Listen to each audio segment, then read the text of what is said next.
कसैको लुगाहरू देख्यो भने भन्छ यो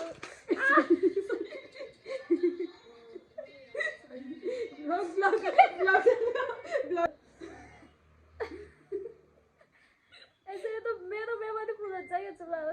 अस्सलाम दिस इज भेरी फमिया welcome back to my channel so यो च्यानलमा चाहिँ मेरो द फर्स्ट भिडियो चाहिँ रहेको छ सो भोलि या त पर्सि चाहिँ हाम्रो ईद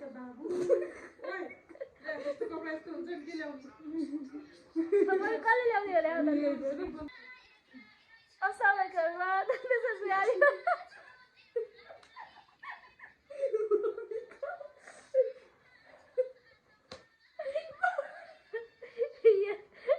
ब्लगिङ बनाउनेको हालत यही हुन्छ सबैजनाको सो अस्सलाम दिस इज माई फमिया सो यो च्यानलमा चाहिँ मेरो फर्स्ट भिडियो चाहिँ रहेको छ सो अब लाइक भोलि या त पर्सि चाहिँ हाम्रो ईद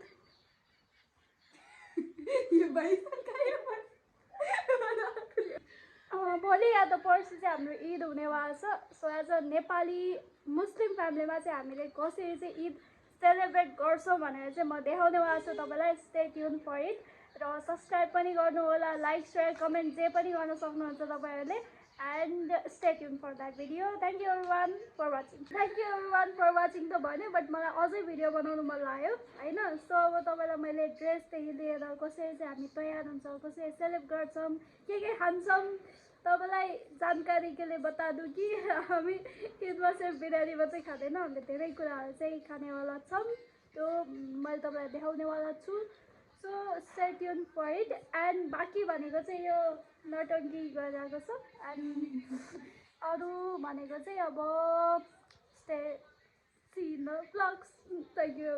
ओके सो तपाईँहरूको ईदको तयारी चाहिँ कस्तो चलिरहेको छ मलाई कमेन्टमा भन्नु एन्ड जसले पनि मनाउनेहरूले चाहिँ ईद मनाउनेहरूले चाहिँ ईदको तयारी कस्तो गरिरहनु भएको छ कमेन्ट गर्नुहोस् एन्ड फेरि पनि stay tune for the Eid blog okay and लुगा देखाउनुहोस् होइन अनि त्यही भनेर मम्मीलाई सिकाउने हुन्छ अर्को ईदमा कसले चाहिँ यस्तो गर्नुहुन्छ लाइक कतै कसैको लुगाहरू देख्यो भने भन्छ यो